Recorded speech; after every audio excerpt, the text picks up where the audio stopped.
Hello students. देखें, आज की प्रश्नोत्तरी बहुत विशेष है। इस प्रश्नोत्तरी में भी जो टेलीग्राम ग्रुप हमारा बना हुआ है, उस टेलीग्राम ग्रुप के अंदर एक ही यूनिट के एक ही टॉपिक से प्रश्न लिए गए थे और ये प्रश्नोत्तरी कल और परसों कराई गई थी, यानी बुधवार और मंगलवार को कराई गई थी। तो 10 प्रश्न हमने मंगलवार को किया था टेलीग्राम ग्रुप में, 10 प्रश्न बुधवार को हमने किया था। तो आज जो एक्सप्लेनेशन है, आज की प्रश्नोत्तरी जो हम लोग अभी एक्सप्लेनेशन के लिए ले रहे हैं, वो 10 प्रश्न परसों के, 10 प्रश्न कल के, दोनों को मिलाकर के टोटल 20 प्रश्नों का ले रहे हैं, क्योंकि ये 20 प्रश्न ही वस्त्र विज्ञान के संबंध में जो रेशम के प्रकार यानी कि टाइप्स ऑफ सिल्क से संबंधित जो है प्रश्न पूछे गए थे। तो इन सबको कॉम्बाइन आज हम लोग यहाँ पे एक्सप्लेनेशन में ले रहे हैं। आज की चर्चा का विषय जो है, बेसिकली जो टॉपिक वाइज देखा जाए तो प्रश्नोत्तरी का विषय वस्तु क्या है? रेशम के प्रकार, अर्थात टाइप्स ऑफ सिल्क। यदि आप इतने प्रश्नों को सॉल्व कर लेते हैं, इतने प्रश्न यदि आपके रेडी हो जाते हैं, तो कहीं ना कहीं जो टाइप्स ऑफ सिल्क है, ये टॉपिक आपका पूरा का पूरा तैयार हो जाएगा। आपको कहीं भी किसी पुस्तक की तरफ, किसी नोट्स की तरफ आपको कहीं कुछ देखने की जरूरत नहीं है। चाहे आप टीजीटी का एग्जाम दे, पीजीटी का एग्जाम दे, नेट का एग्जाम दे, जीआईसी का एग्जाम दे, कोई से भी एग्जाम गृह विज्ञान विषय के परिप्रेक्ष्य में दे रहे हैं और टाइप्स ऑफ सिल्क के संबंध में यदि प्रश्न आपके निर्मित हो रहे हैं, बन रहे हैं, तो कहीं ना कहीं प्रश्न जो है वो इन्हीं तथ्यों के इर्द गिर्द आपके रहेंगे। यदि मैं इस प्रश्नोत्तरी की बात करूं तो जितने भी प्रश्न हैं, 20 प्रश्न की जो हम लोग बात कर रहे हैं, ये सारे प्रश्न कहीं ना कहीं फैक्ट पर आधारित हैं, यानी कि कंसेप्चुअल या बहुत ज्यादा समझने वाले जो क्वेश्चंस होते हैं या बहुत ज्यादा समझने वाले जो टॉपिक्स होते हैं, यदि हम उन टॉपिक्स से कंपेयर करें इसको, तो बहुत ज्यादा इसमें समझना नहीं है आपको। यहाँ पे फैक्ट को आपको सीधा सीधा याद कर लेना है। तो याद करने जैसी जो स्थिति है वो यहाँ पे बनती है, तो यहाँ पे भूलना बिल्कुल मना है। एक बार जो आपने याद किया, आपके दिमाग में यहाँ पे क्या होना चाहिए? हमेशा स्टोर होना चाहिए। आप उसको भूल नहीं सकते हैं। प्रतियोगी परीक्षाओं की तैयारी में भूलना मना है। यहाँ पे जो चीज आ गई वो यहीं पे सेट होनी चाहिए, क्योंकि हम कॉपी किताब, लाइब्रेरी, बुक्स, कोचिंग टीचर्स, ये वो कुछ भी एग्जामिनेशन हॉल में नहीं लेकर के जाने वाले हैं। हमारे पास हमारा एक पेन होता है और हम ये दिमाग अपना लेकर के जाते हैं, जो जिसमें हम लोग क्या करते हैं, जो हमारे तथ्य होते हैं वो यहाँ पे स्टोर करके लेके जाते हैं, और यही जो स्टोरेज है ये हमारे एग्जामिनेशन हॉल में काम आने वाला होता है। तो केवल और केवल कंटेंट को अपने घर में एकत्रित करके लाइब्रेरी बनाने की कोशिश मत कीजिए। प्रयास ये कीजिए कि वो जो घर में आप लाइब्रेरी बना रहे हैं, वो लाइब्रेरी यहाँ पे बन जाए और लाइफ लॉन्ग चीजें आपकी इस लाइब्रेरी में सेट रहें। तो आइए स्टार्ट करते हैं। प्रश्नोत्तरी के सबसे पहले प्रश्न की तरफ हम बढ़ते हैं। सबसे पहला प्रश्न आप देखें। पहला प्रश्न क्या है? मूल रूप से रेशम को कितने प्रकार में वर्गीकृत किया जाता है? यानी कि एक फंडामेंटल एस्पेक्ट यदि हम लोग लें कि टाइप्स ऑफ रेशम क्या हो सकता है, मौलिक रूप से सबसे बेसिक रूपों में यदि देखें तो रेशम को हम कितने प्रकारों में विभाजित कर सकते हैं? 5, 6, 3 और 2। यहाँ पे ऑप्शन दिए गए हैं। देखिए, इसका जो करेक्ट आंसर होगा वो क्या होगा? 2 प्रकार। जो मौलिक रूप से हम लोग रेशम को विभाजित करते हैं, तो मूल रूप से रेशम जो है वो 2 रूपों में विभाजित किया जाता है। एक रेशम होता है उत्पादित रेशम, जिसे हम क्या कहते हैं? Cultivated silk. और जो दूसरा होता है उसे हम कहते हैं स्वनिर्मित, या इसे हम जंगली रेशम भी कहते हैं। स्वनिर्मित या जंगली रेशम, जिसे हम वाइल्ड सिल्क के नाम से जानते हैं। तो ये 2 प्रकार के रेशम होते हैं। कौन कौन से? पहला होता है उत्पादित रेशम, जिसे हम कल्टीवेटेड सिल्क कहते हैं। उत्पादित रेशम को इसका उत्पादन किया जाता है बाकायदे व्यवसायिक दृष्टिकोण से। जो है हम लोग क्या करते हैं? इसका उत्पादन करते हैं। इसी वजह से जो है उत्पादित रेशम के नाम से इसको जाना जाता है। और इस उत्पादित रेशम के अंतर्गत कौन सा रेशम आता है? जो शहतूत के कीड़े से प्राप्त होने वाला रेशम।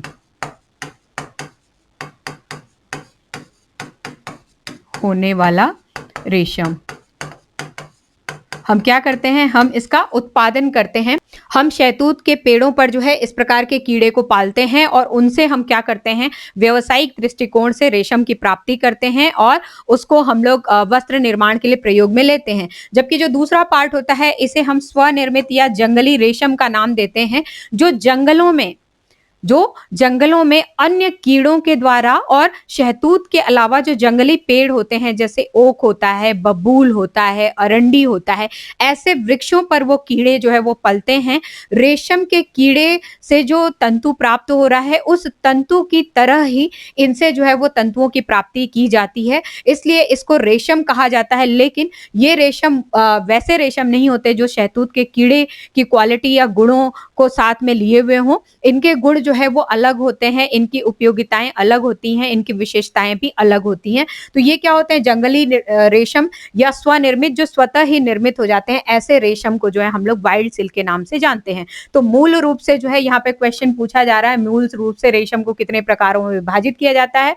तो अधिकांशतः 68% स्टूडेंट्स ने 2 प्रकार में आंसर दिया है, जो कि बहुत सही है, करेक्ट है। 2 प्रकार के होते हैं, उत्पादित यानी कि कल्टिवेटेड सिल्क और स्वनिर्मित या जंगली अर्थात वाइल्ड सिल्क। नेक्स्ट अगले प्रश्न पे आते हैं। दूसरा प्रश्न, शहतूत के पेड़ पर पलने वाले कीड़े से प्राप्त रेशम होता है।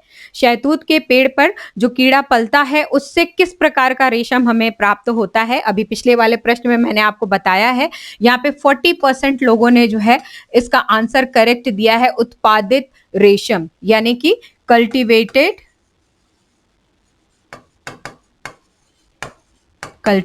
सिल्क।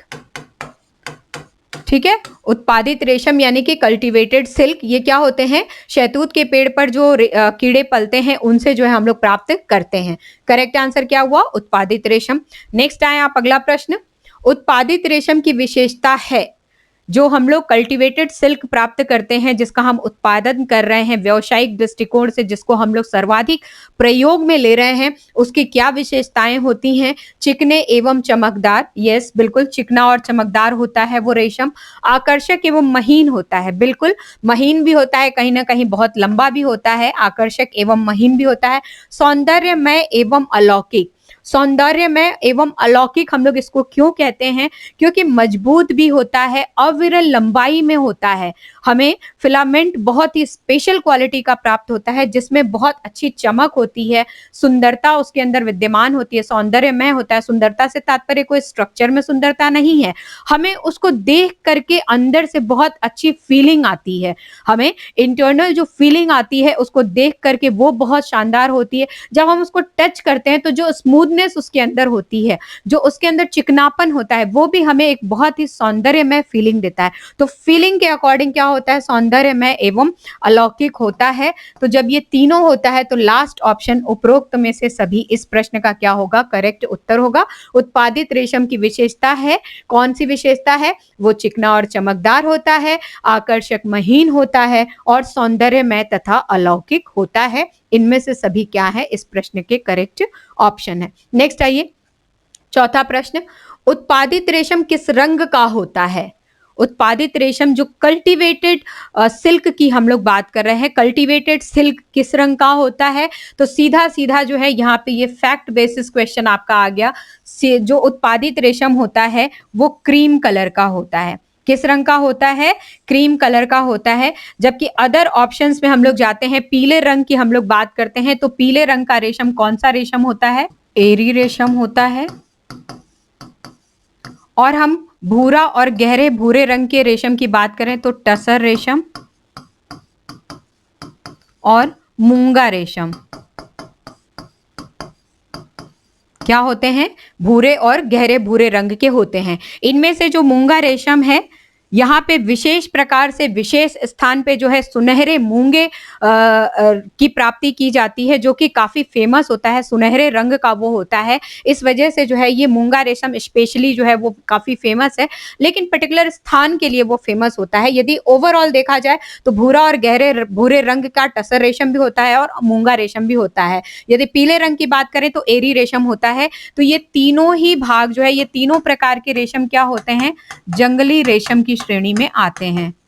जंगली रेशम यानी कि वाइल्ड सिल्क की श्रेणी में आते हैं। यहाँ पे उत्पादित यानी कि कल्टीवेटेड सिल्क की बात की जा रही है कि किस रंग का होता है, तो वो क्रीम रंग का होता है। नेक्स्ट अगले प्रश्न में आते हैं।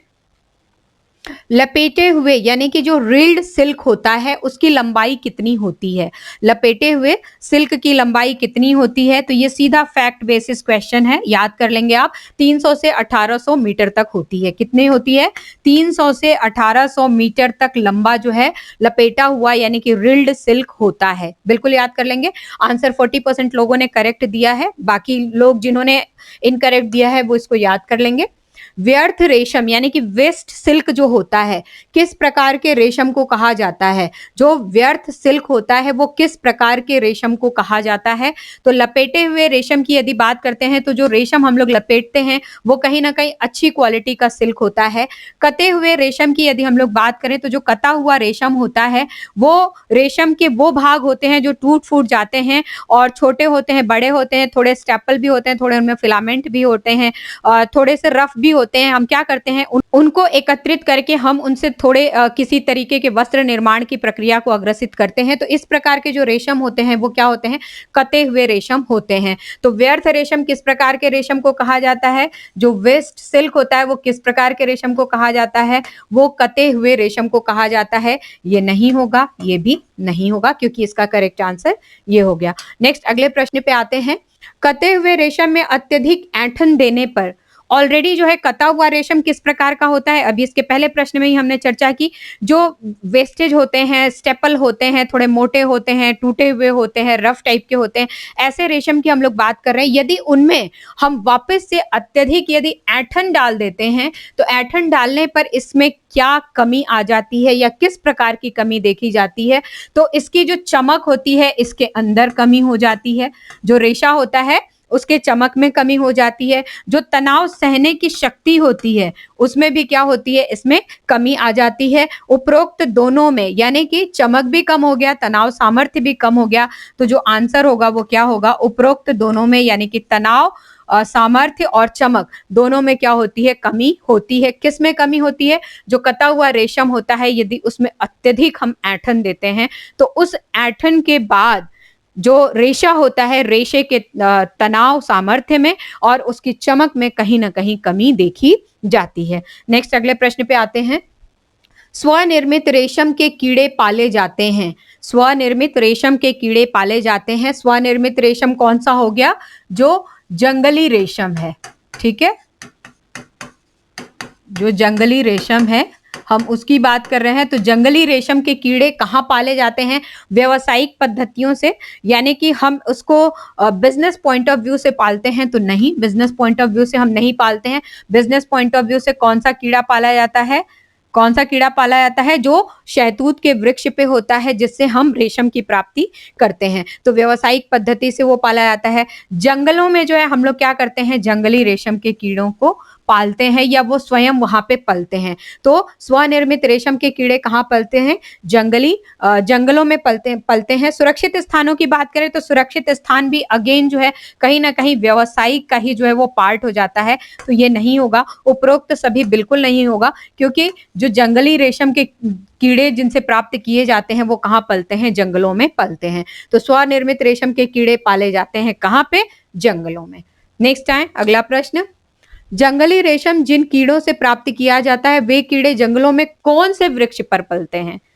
जंगली रेशम जो हम लोग प्राप्त कर रहे हैं, जो वाइल्ड सिल्क हम लोग प्राप्त कर रहे हैं, हमने कहा कि वो जंगल में कीड़े पलते हैं। तो वो जंगल में जो कीड़े पल रहे हैं वो जंगल में भी किन वृक्षों पर पलते हैं? किन वृक्षों की पत्तियां खा करके वो बड़े होते हैं और कोकूनों का निर्माण करते हैं? तो ओक के वृक्ष पे, जी हाँ, ओक के वृक्ष पे पलते हैं। बबूल के वृक्ष पे, बबूल के वृक्ष पे भी पलते हैं। अरंडी के पेड़ों पर भी जो है ये पाले जाते हैं। तो इस प्रकार से जो लास्ट ऑप्शन है, उपरोक्त सभी प्रकार के वृक्षों पर, सभी प्रकार के वृक्षों पर जो है जंगली जो कीड़ों से प्राप्त होने वाला रेशम है, हम लोग उस कीड़े को जो है यहाँ से प्राप्त कर सकते हैं। ओक के वृक्षों पर भी प्राप्त करते हैं, बबूल के वृक्षों पर भी प्राप्त करते हैं और अरंडी के वृक्षों पर भी प्राप्त करते हैं। प्रश्न है, जंगली रेशम जिन कीड़ों से प्राप्त किया जाता है वे कीड़े जंगलों में कौन से वृक्ष पर पलते हैं? तो वो उपरोक्त में से सभी प्रकार के वृक्षों पर पलते हैं। स्पेसिफिकली यदि हम लोग बात करें तो स्पेसिफिकली ओक के वृक्ष पर पलने वाला कीड़ा कौन सा कीड़ा होता है? हमें कौन सा रेशम देता है?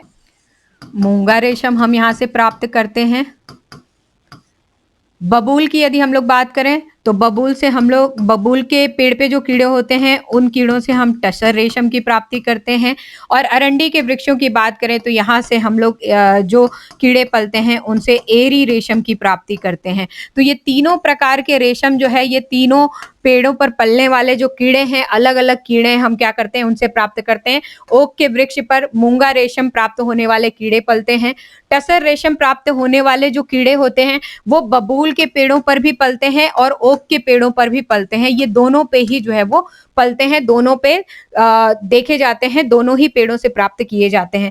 एरी रेशम की यदि बात करते हैं तो इनके कीड़े जो है वो अरंडी के पेड़ों पर पलते हैं। नेक्स्ट अगले प्रश्न पे आते हैं। जंगली रेशम की विशेषता नहीं है। जो वाइल्ड सिल्क है, यदि हम लोग उसकी विशेषताओं के परिप्रेक्ष्य में देखें तो ऐसी कौन से ऑप्शन में ऐसी कौन सी विशेषता है जो जंगली रेशम की विशेषता नहीं होती है? तो कड़े तथा मोटे, तो ये विशेषता तो होती है। जंगली रेशम जो है वो क्या होते हैं, कड़े भी होते हैं और कंपैरेटिवली जो हमारे उत्पादित रेशम होते हैं उनसे जो है ये मोटे भी होते हैं। तो जंगली रेशम कड़े तथा मोटे होते हैं, कम चिकने होते हैं। जो उत्पादित रेशम होते हैं उनसे ये कम चिकने होते हैं। कमजोर होते हैं, तो जी नहीं, ये कमजोर नहीं होते हैं, बल्कि जंगली रेशम भी जो है वो मजबूत होते हैं। तो कमजोर जो है इसकी विशेषता नहीं है। और अनियमित आकार की बात करें तो हाँ, इनका जो आकार होता है वो कहीं ना कहीं अनियमित, जो जंगली रेशम होते हैं जो अलग अलग कीड़ों से हमें प्राप्त होते हैं उनके आकारों में अनियमितताएं देखी जाती हैं। तो विशेषताओं की बात करें तो ये विशेषता है कड़े तथा मोटे होते हैं, ये विशेषता है अर्थात कम चिकने होते हैं, ये विशेषता है अनियमित आकार में होते हैं, और कौन सी विशेषता नहीं है तो ये कमजोर होते हैं, ये इसकी विशेषता नहीं है, क्योंकि जंगली रेशम भी जो है वो मजबूत होते हैं। तो इस प्रश्न का जंगली रेशम की विशेषता नहीं है, क्या नहीं है, ये कमजोर होते हैं। नेक्स्ट आइए। सामान्यतः स्वनिर्मित रेशम को कितने भागों में विभाजित किया जाता है?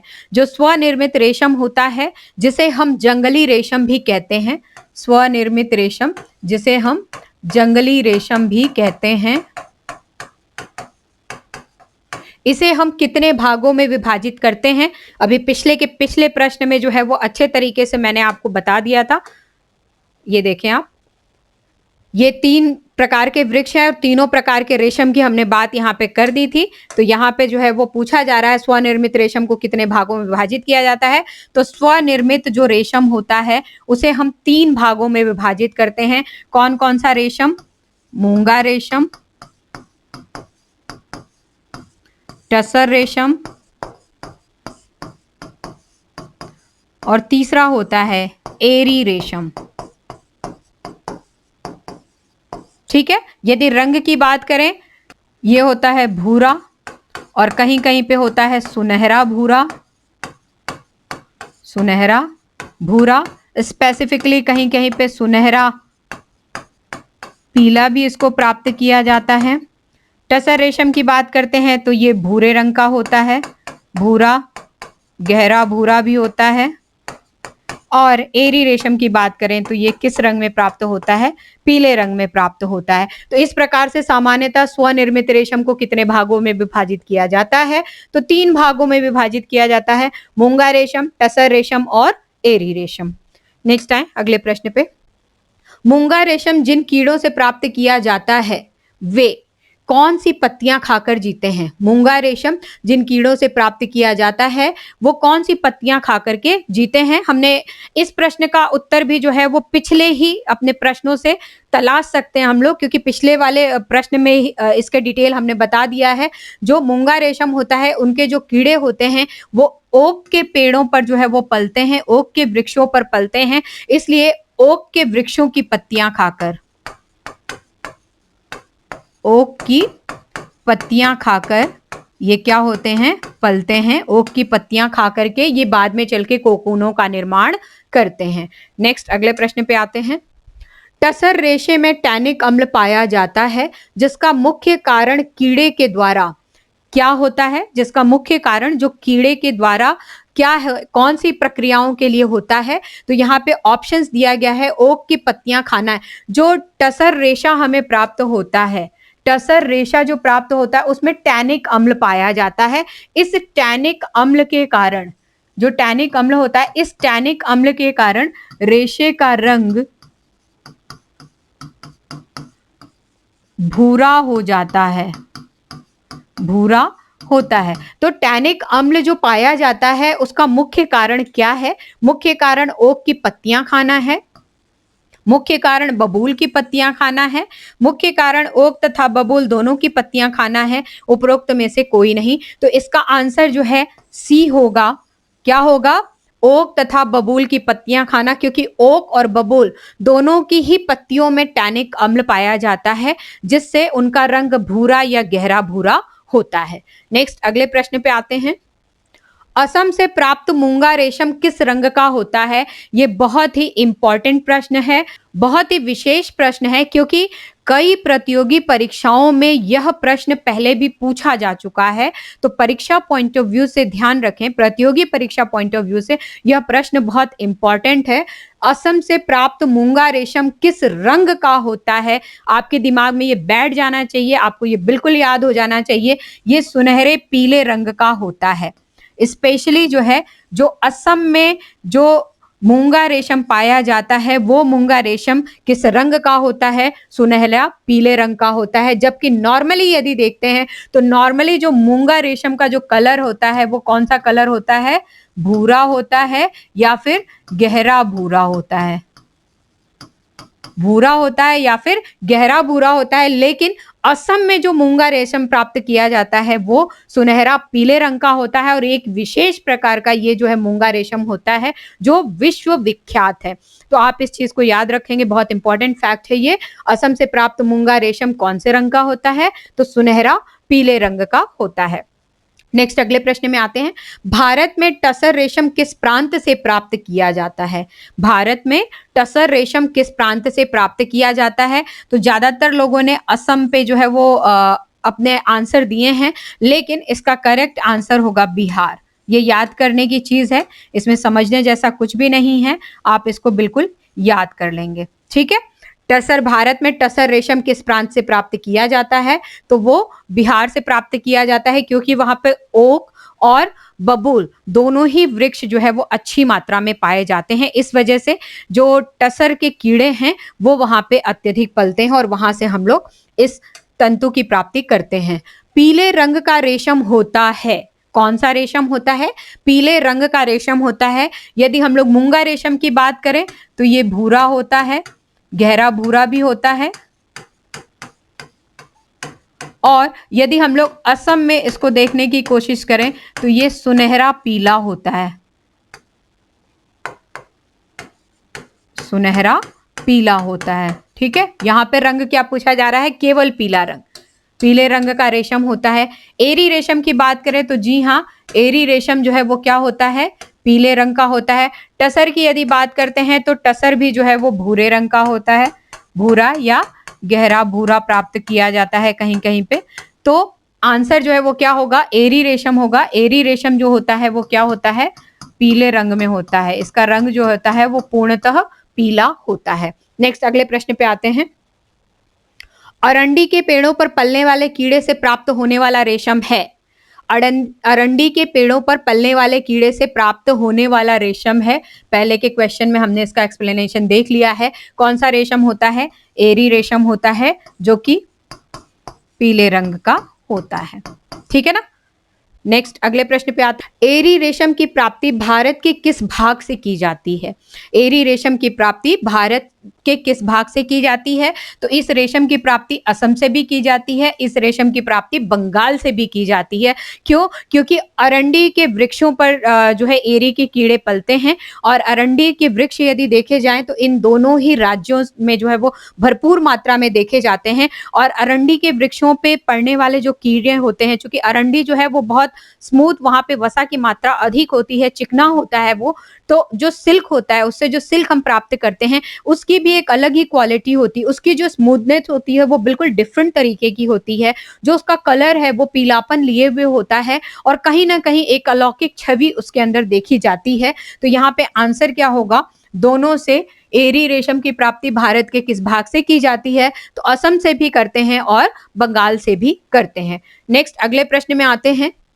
निम्नलिखित कथनों पर विचार कीजिए। यहाँ पे कुछ कथन दिए गए हैं, इन कथनों पे हमें विचार करना है। तो फिर से मैं वापस से आपको समझाने का प्रयास कर रही हूँ कि जब भी इस प्रकार के प्रश्न आपकी परीक्षा में होते हैं, तो जैसे-जैसे आप कथनों को पढ़ते चलें, आप कथनों पे जो है या तो सही या फिर गलत, आप जो भी स्टेटमेंट पढ़ रहे हैं, स्टेटमेंट वाले जितने भी प्रश्न आते हैं, स्टेटमेंट को पढ़ते साथ ही यदि स्टेटमेंट गलत हो रहा है, तो वहीं पे आप गलत यानी कि क्रॉस का सिंबल या आप अपने ज़हन में, मस्तिष्क में इस बात को रखें कि ये स्टेटमेंट गलत है।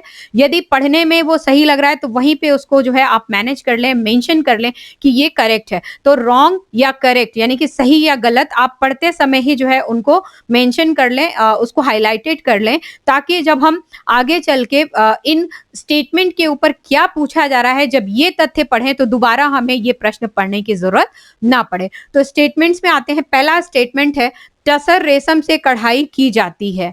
टसर रेशम से कढ़ाई की जाती है। यदि इस स्टेटमेंट को देखें तो ये स्टेटमेंट क्या है, गलत है, क्योंकि कढ़ाई करने के लिए जो हम लोग एम्ब्रॉयडरी करते हैं, इस एम्ब्रॉयडरी के लिए हम लोग मूंगा रेशम का प्रयोग करते हैं।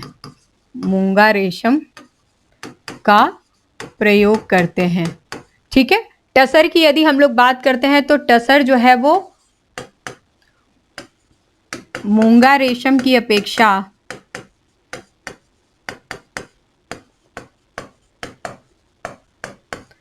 कड़ा तथा कठोर यानी कि सख्त होता है।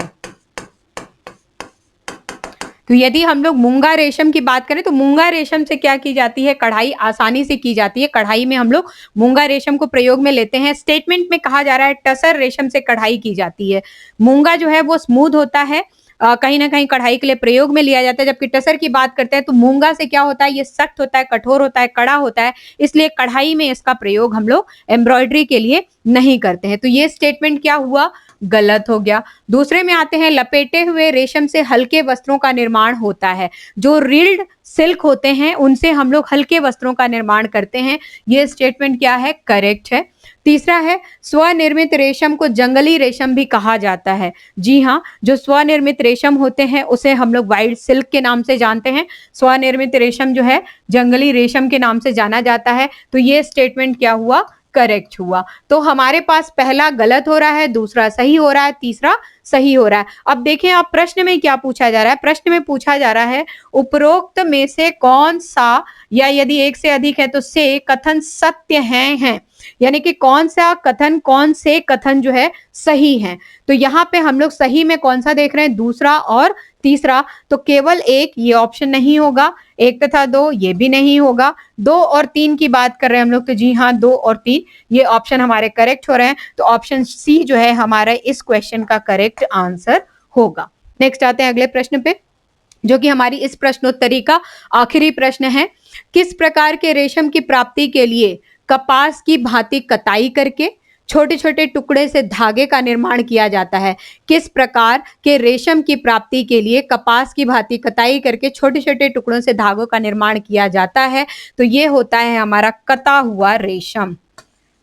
कौन सा रेशम होता है, जो कता हुआ रेशम होता है। उनके छोटे छोटे टुकड़े हमें प्राप्त होते हैं। उन टुकड़ों को हम वापस उनकी कताई करते हैं और कताई की प्रक्रिया के दौरान लंबे जो है वो धागों का निर्माण जो है यहाँ पे किया जाता है। लपेटे हुए रेशम की बात करें तो ये ऑलरेडी जो है वो लंबे रेशे होते हैं, जिनको हम आराम से जो है इसको प्रयोग में लेते हैं। एरी रेशम की बात करें तो ये भी जो है ये अच्छा लंबा रेशम होता है। मूंगा रेशम की बात करें तो ये भी जो है लंबे अच्छे रेशम होते हैं। जबकि कते हुए रेशम की बात करते हैं तो छोटे छोटे जो इन रेशों से जो छोटे छोटे टुकड़े प्राप्त होते हैं, उन टुकड़ों को वापस से कताई करके फिर लंबाई दी जाती है और उनसे वस्त्रों का निर्माण होता है। तो किस प्रकार के रेशम की प्राप्ति के लिए कपास की भांति कताई करके छोटे छोटे टुकड़ों से धागे का निर्माण किया जाता है। जो छोटे छोटे टुकड़े होते हैं उनसे धागों का निर्माण किया जाता है। तो कते हुए रेशम से इस प्रकार के धागों का निर्माण किया जाता है। तो इस प्रकार से रेशम के प्रकार जो टॉपिक है, इस टॉपिक को आज हमने समझने का प्रयास किया। इससे हम लोगों ने कुछ तथ्यों को सीखा। कुछ तथ्यों में जो है हम लोग कुछ तथ्य यहाँ पे जो है वो देखने का प्रयास करते हैं। रेशम के प्रकार की बात कर रहे थे हम लोग यहाँ पे।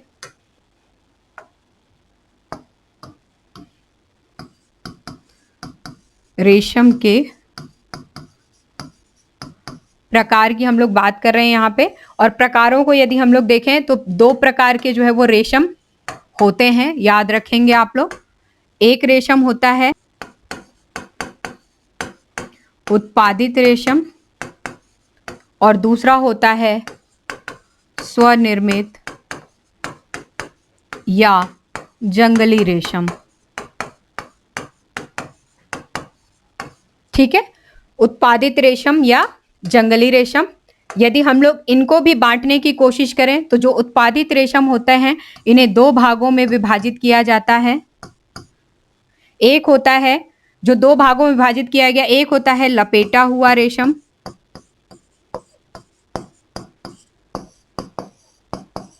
और दूसरा होता है कता हुआ रेशम। इन दोनों को समझें आप। दोनों ही जो है दोनों प्रकार के रेशम जो है शहतूत के पेड़ों पर पलने वाले कीड़ों से प्राप्त होता है। जो लपेटा हुआ रेशम होता है वो फाइन कोकून जो निर्मित होते हैं उन कोकूनों से प्राप्त किया जाता है, जबकि कता हुआ रेशम जो होता है, जो कोकून होते हैं, कोकूनों से जब हम पुनः कीड़े को छोड़ देते हैं, यानी कि हम कोकून को उस स्थिति में प्रयोग में नहीं लेते हैं, उनको छोड़ देते हैं हम लोग कि उनसे कीड़े की प्राप्ति कर सके या कीड़े का जीवन चक्र चल सके। तो कीड़ा जब स्वतः उसमें से निकलता है, निकलने के पश्चात जो खाली कोकून रह जाता है, उस कोकून को फिर वापस से हम लोग धागे के निर्माण की प्रक्रिया के लिए प्रयोग में लेते हैं, तो ये क्या हो जाता है, कता हुआ रेशम होता है। लेकिन फाइन रेशम जो है वो किससे प्राप्त हो जाता है, रील्ड रेशम, यानी कि जो लपेटा हुआ रेशम है उससे प्राप्त होता है। तो ये दो प्रकार के जो है वो उत्पादित रेशम है, इनको आप ध्यान रखेंगे। और उत्पादित रेशम हम लोग इसलिए कहते हैं, क्यों, क्योंकि अपनी आवश्यकता अनुसार हम क्या करते हैं, इनका कल्टीवेशन करते हैं। ठीक है, कल्टीवेशन करते हैं। कल्टीवेशन मतलब इनकी एक तरीके से खेती करते हैं। खेती मतलब वो खेतों में नहीं, इसका विशेष जो है, इसके जो कल्टीवेशन जो किया जाता है उसका विशेष नाम होता है जिसे हम सेरीकल्चर कहते हैं। सेरीकल्चर का मतलब होता है रेशम के कीड़ों को पालना। दूसरा हम आते हैं दूसरे प्रकार के जो रेशम है उसमें आते हैं स्वनिर्मित या जंगली रेशम की बात करते हैं। तो स्वनिर्मित या जंगली रेशम को तीन भागों में विभाजित किया जाता है। पहला होता है मूंगा रेशम, दूसरा होता है टसर रेशम, तीसरा होता है एरी रेशम। ये क्या होते हैं, जंगलों में जो जंगली पेड़ होते हैं उन पेड़ों पर इस प्रकार के कीड़े जो है वो पलते हैं और पलने के बाद कोकूनों का निर्माण करते हैं। तो इस प्रकार के कोकूनों से जब हम लोग रेशों की प्राप्ति करते हैं तो ये रेशम होते हैं। लेकिन वो रेशम जो विशेषताएं जो हमारे उत्पादित रेशम में होती हैं, कहीं ना कहीं कुछ कुछ विशेषताओं का यहाँ पे लोप होता है। इस वजह से रेशम तो होते हैं लेकिन फाइन सिल्क के रूप में जो है हम इनको ज्यादा नहीं देख पाते हैं। यहाँ पे यदि हम लोग मूंगा रेशम की बात करें तो इनके जो कीड़े होते हैं वो बेसिकली ओक के वृक्षों पर पलते हैं। कीड़े जो है वो कौन से वृक्षों पर पलते हैं, कीड़ों का पालन ओक के वृक्षों पर होता है।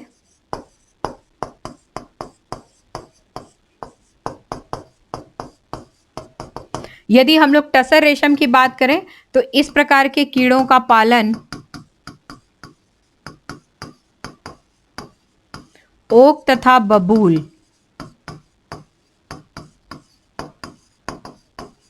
के वृक्षों पर होता है।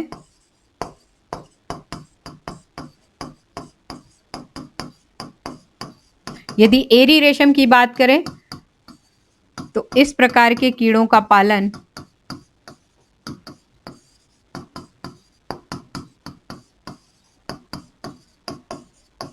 अरंडी के वृक्षों पर होता है। अरंडी के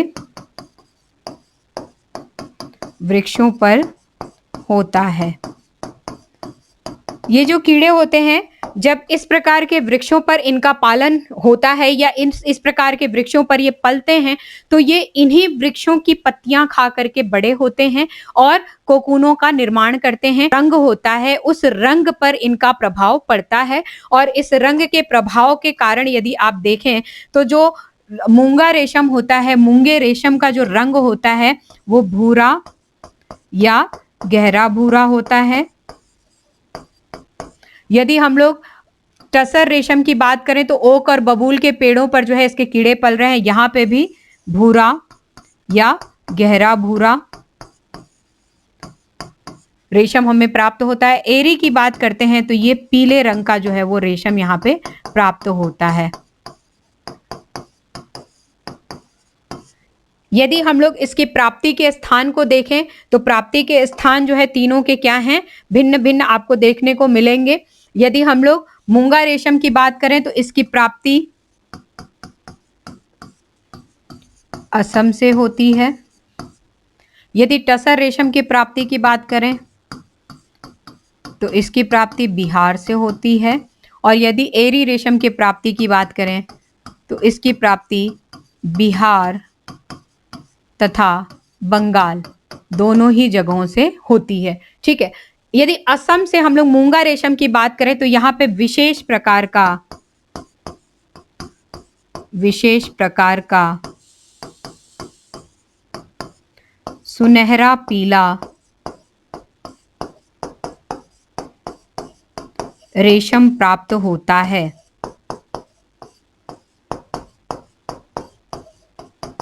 ठीक है, तो ये जो है कुछ विशेषताएं हैं जिससे हम लोगों ने इस टॉपिक को देखें आप तो ये पूरे के पूरे जो है ये अच्छे तरीके से आपके सामने जो है ये आ गया।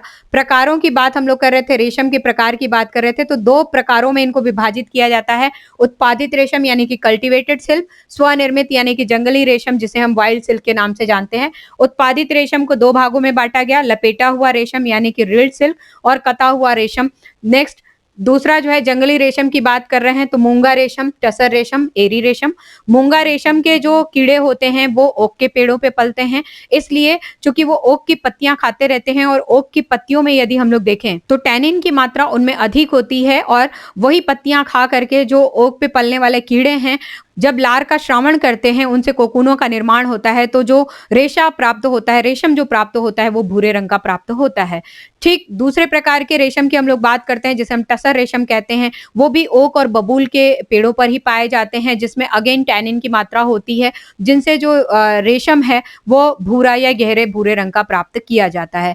तीसरा एरी रेशम की हम लोग बात करते हैं तो एरी रेशम के जो कीड़े हैं वो अरंडी के वृक्षों पर पलते हैं और चूंकि अरंडी के जो वृक्ष होते हैं वो बहुत ही स्मूथ होते हैं, उन पे पलने वाले जो कीड़े होते हैं वो भी बहुत स्मूथ होते हैं, उनसे प्राप्त जो रेशम होता है वो पीले रंग का अच्छा सिल्की स्मूदी रेशम प्राप्त किया जाता है। तो इस प्रकार से रेशम के प्रकार को हम लोग देख सकते हैं। स्थान को भी जो है यहाँ पे मेंशन कर दिया गया है। मूंगा रेशम की बात करें तो असम से प्राप्त होता है और असम से ही किसी किसी जगह से विशेष प्रकार का सुनहरा पीले रंग का रेशम प्राप्त किया जाता है जिसे हम सुनहरा पीला मूंगा के नाम से जानते हैं। टसर की प्राप्ति बिहार से होती है और एरी रेशम की प्राप्ति बिहार तथा बंगाल दोनों ही जगहों से होती है। रंग के हिसाब से भूरा गहरा भूरा, भूरा गहरा भूरा और पीले रंग के रेशम। तो ये जो है पूरा रेशम के जो प्रकार हैं ये टॉपिक मेरे ख्याल से मैंने प्रयास किया कि आपको अच्छे तरीके से समझा सकूं, आप अच्छे तरीके से समझ गए होंगे। प्रश्न भी आपके सामने रख दिए गए हैं। किसी भी प्रतियोगी परीक्षा के लिए इतनी जानकारी रेशम के प्रकार के बारे में आपको रखना अत्यंत आवश्यक है क्योंकि मौलिक और बेसिक प्रश्न जो है आपके यहाँ पे बताए गए हैं जो कि किसी भी परीक्षा में आसानी से आप तैयार कर सकते हैं और आराम से आप इनसे संबंधित प्रश्नों को यदि घुमा फिरा करके भी आए तो आप इजीली आराम से इस प्रश्न को कर सकते हैं। सो मिलते हैं अगली प्रश्नोत्तरी पे। आगे की प्रश्नोत्तरी भी आप ऐसे ही करते रहिए और इसी तरीके से हम डिस्कशन करते रहेंगे। खूब आराम से आप घर में रहें, कोरोना काल में सुरक्षित रहें और घर में रह करके ही अपनी स्टडीज को कंटिन्यू करें। यदि बाहर निकलते हैं मास्क का प्रयोग आप बिल्कुल ध्यान रखें कि जिस तरीके से आप घर से बाहर निकल रहे हैं, बिना चप्पल आप नहीं निकलते हैं, बिना वस्त्र धारण किए आप नहीं निकलते हैं, ठीक उसी तरीके से मास्क को अपनी लाइफ में शामिल करें। बगैर मास्क आप कहीं भी निकलने की घर से बाहर बिल्कुल ना सोचें, आपके जहन में बिल्कुल ना डालें। सुरक्षित रहें, परिवार के सदस्यों को भी सुरक्षा प्रदान करें, उनको भी सुरक्षित रखें। स्वस्थ रहें, मस्त रहें, जबरदस्त रहें। Thank you.